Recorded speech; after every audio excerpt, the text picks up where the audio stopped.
abatulaba tukomyewo mu kitundu kyaffe ekiddako tukyawayaamu n'omwami Mulindo Hirale abasinga gwe mumanyi nga mwami Hirale agezaako tubuulira byenvuddewe olwo ayingira ekibuga Kaliisizo agende mu maaso n'emirimu gye egy'obusuubuzi. Nayingira Kaliisizo nabitwala nga byangu nga ndowooza nti bijja kuba byangu nga Katana gye nvudde nga mu kyalo. Naddira obubokisi bwange obw'ebintu nteeka mu madaala nnyumba zo nneneko nagenda okulaba amadaala gasinga nga makalu. Jjukira okuva Katana okutuuka e Kaliisizo wawanvuko ndina akagaali kange engeri gye gavumenti okulima kuli nali nkwagala engeri gye najjamu kapito. Bwe natuula mu dduuka nga ndaba abaguzi tebajja naye lejjalejja abatonotono nga bajja ne bagulagulako. Olwedde mwalimu abasuubuzi abanene be nasangamu. Olwo bigaana okutambula. Olowooza okudduka? Saalowooza kudduka. Nali mugumu ndowooza olwo okuddayo kulima nyongeremu okufuna kapita awere ligejje. Eggaali ngikwata ngivuga nagivugira ennaku 2 n'empula nga nkooye nga olugendo bwenkomawo nensiriikirira. Naye ky'omukisa omulungi gwe nasenkane Kaliisizo omuntu ng'oli mumalirivu oba ne Katonda akulaba n'akuyambira eyo gy'oba ogenze yonna. Nasangayo omwami ku kizimbe okwo kwennyini baali bamuyita Ssennyanja. Kati ye ng'alina edduuka atunda lejjalejja lisituseeko naye ng'atwala ne mu butale natandikirawo okumukolako omukwano. Naye twali tunyumyanyumya omwami musajja muntu mulamu, musajja namuzuulamu okwagaliza kubanga tiyasirika busirisi. Bwe yandaba n'obuntu bwange ne munyumizaamu byonna ababbi bwe banziba myezi ng'ebiri emabega naŋŋamba nti ky'oba okola gulayo ebbokisi ennene. Kati mu budde obwo ebibiriiti byajjiranga mu mabookisi nga biva China bye baayitanga Double Happiness ebinene ebyo ebyobuti va ku bino ebyaleero Abachina bye bakolera wano. Kati byavanga eri nga bya buti nga bijjira mu bookisi nga nneneko. Naŋŋa agenda ogula ebbokisi eyo ojja kupangamu ebintu tugende mu katale. Mukwano gwo gw'osanze oyo gwe nsanze ku kizimba afuuka mukwano gwange ampa amagezi kubanga ye tafunyeemu mutima nti atona agenda kumwanyisa. Munange omwami oyo bwe yampa pulaani eyo lwatuka olwokuna bokisi yange njiguze yateekamu bintu tugenda Kampungu tutunze nagenda okulaba ndese nvuddeyo n'akasente akawere kawungeezi. Nkya nakeera kusuubula obutale bufuuse obutala. Ngambye nti n'olw'omukaaga tugenda kabonera nti kyate waliyo n'akalala bakayita Nsambya ng'okutte ku lw'ekyotera. Kati olwo ng'edduuka oleka olisibye n'ogenda mu butale. Edduuka ndeka ndisibye ebintu nga mbijja mu madaala byonna n'obipakira mu bookisi nembiteeka mu bookisi tugenda mu butale.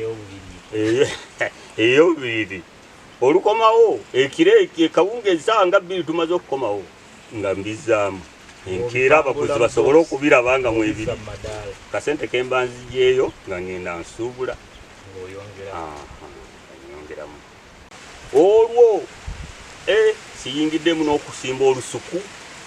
Jjukire Kaliisizo emmere nnyina kulyangule nagenda ndi bwomu nina okugula mmere olwoluusi. Kati nvudde mu katale nkooye nyina ogenda mu kawoteeri okulya ku mmere lwesikoze awo nga sobola okufunayo emino gy'amatooke n'ofumba awo kasigiri nga tewali bikomando ebiseera. Komando bizze biseera bino biseera ebyo tebyaliyo ng'olya mu woteeri ate zi woteeri zo woteeri emmere ey'ebitaano koolo yali nnyingi yali nnyingi kolakolayo olya mu woteeri boba tosobola kuva mu katale essaawa 2 oluusi bugenze essaawa 3 ukooye kuvuga kagaali jjukira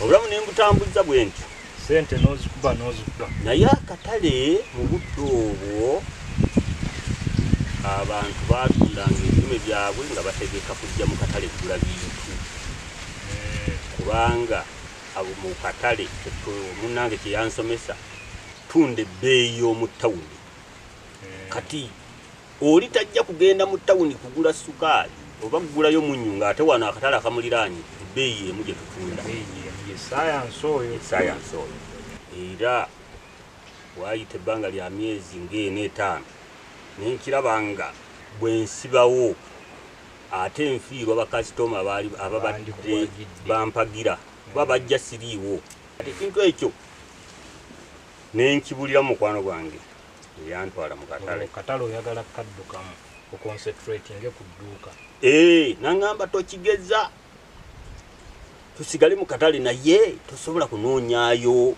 mwana munnu ye naabanga asigala wano baye yalina omubeezi ne mugamba ate nnyingire mu nsonga eyo nti